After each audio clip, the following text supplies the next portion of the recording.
Um relatório feito há 9 anos depois de um outro acidente com o bonde de Santa Teresa já apontava problemas de falta de manutenção e de fiscalização. No dia em que os moradores deveriam comemorar os 115 anos do tradicional transporte do bairro, eles lutam para tê-lo de volta com segurança.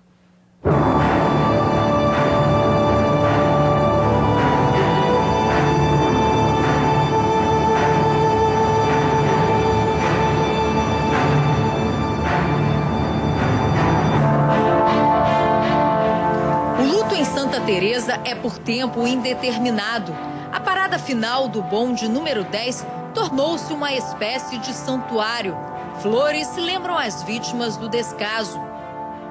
A verdade é que a frota hoje dos bondinhos, ela é uma frota muito sucateada.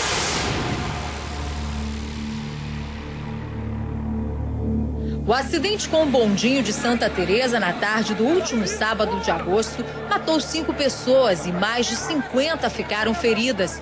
Uma tragédia que deixou um dos cartões postais do Rio incompleto.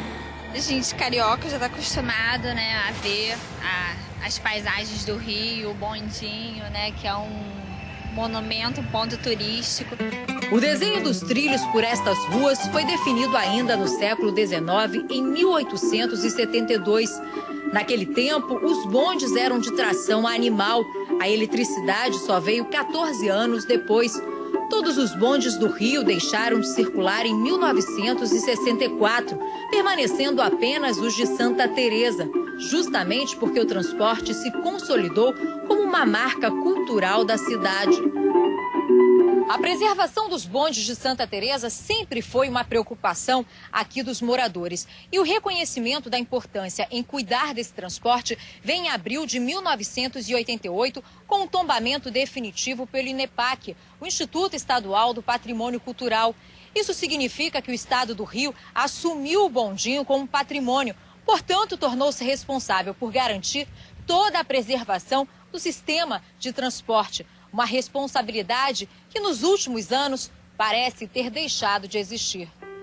Há 7 anos, a Associação de Moradores de Santa Teresa questiona a qualidade do transporte, que além de atender aos moradores do bairro, é um dos pontos fortes do turismo local.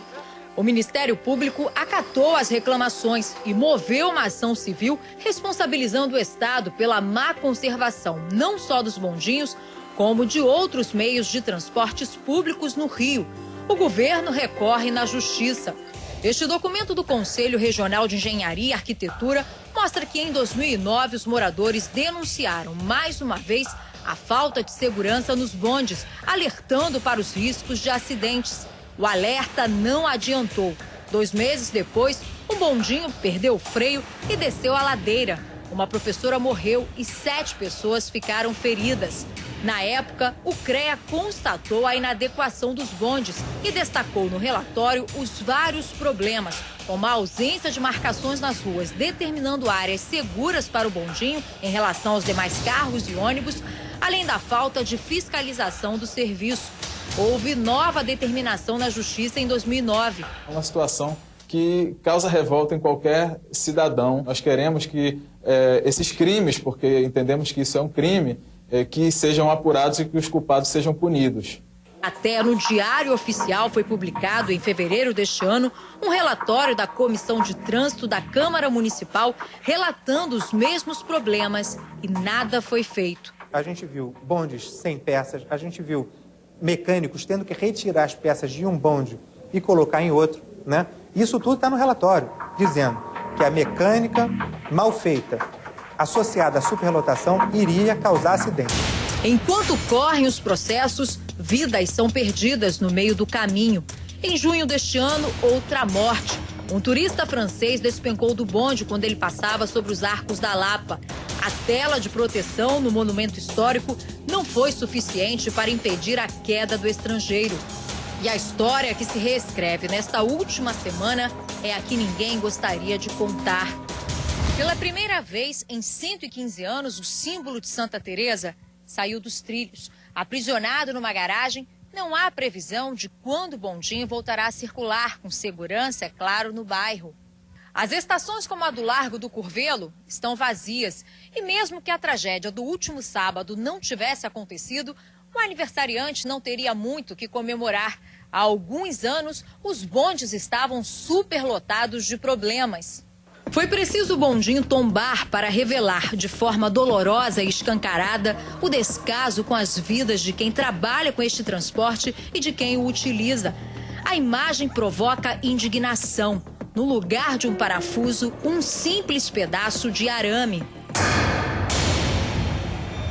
Trilhos desnivelados, cabos condutores de energia precários, bondes velhos. Dos 14 que já circularam, colorindo de amarelo a paisagem do centro antigo do Rio ao Reduto dos Artistas, somente 3 estavam em funcionamento atualmente. E o desgaste das peças é visível. O bonde que tombou nesta curva já havia apresentado problemas. É o que diz um relatório da companhia responsável pela manutenção dos veículos. Só em agosto foram 13 revisões, 5 para consertar o freio. Ainda segundo o documento, o bondinho de número 10 chegou a ficar parado e só voltou a circular 2 dias antes do acidente.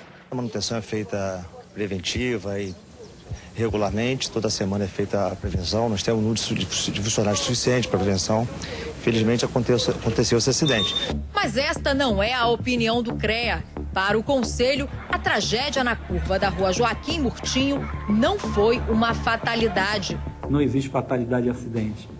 Existe condição insegura. E às vezes a gente pode cometer alguns enganos, alguns erros e crucificar uma pessoa que em vez de ser culpado, talvez ele tenha sido herói. O freio falhou.